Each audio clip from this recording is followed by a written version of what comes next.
సినిమాలో మాత్రం ఒక మూమెంట్ అన్న, ప్రతి ఒక్కరికి ఎలా ఉంటుందంటే పలానా హీరో అభిమాని అంటే చులకంగా ఉంటుంది, వీడికి పని పాట లేదురా, ప్రతి ఒక్క హీరోని సినిమాలను ఆదరిస్తారు.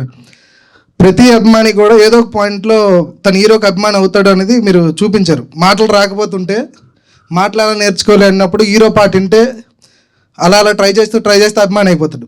అలాగే ఒక గ్రామీణ స్థాయిలో ఉండే మాకు పట్టణాలకి కనెక్టివిటీ ఉండదు. అసలు జీవితం 0 స్టేజ్ నుండి స్టార్ట్ అవుతున్నప్పుడు 5 స్టేజ్కి ఎలా వెళ్ళాలి అనుకున్నప్పుడు మొట్టమొదట కనిపించేది మగతి హీరోసే.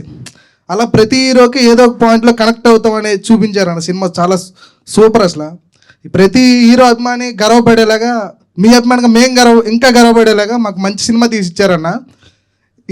ఈ స్మార్ట్ శంకర్, డబుల్ ఈ స్మార్ట్ శంకర్ తర్వాత ఎలాంటి స్టోరీ వస్తుంది, ఆంధ్ర కింగ్ తాలూకు అంటే ఫ్యాన్ వార్స్ ఉంటాయేమో అని భయపడ్డాం, అంటే ఎలా తీస్తున్నారు సినిమాని అని. బట్ సినిమా చూసి వచ్చిన తర్వాత కానీ అన్న కాలర్ ఎగరేసుకునే మూమెంట్ అన్న ప్రతి అభిమాని, నాట్ ఓన్లీ రాబెం, నాకు మాత్రం ఈ ఫ్యాన్ మూమెంట్ అన్న. నేను నిజంగా ఇలా మిమ్మల్ని కలుస్తా అని చెప్పి అనుకోవట్లేదు.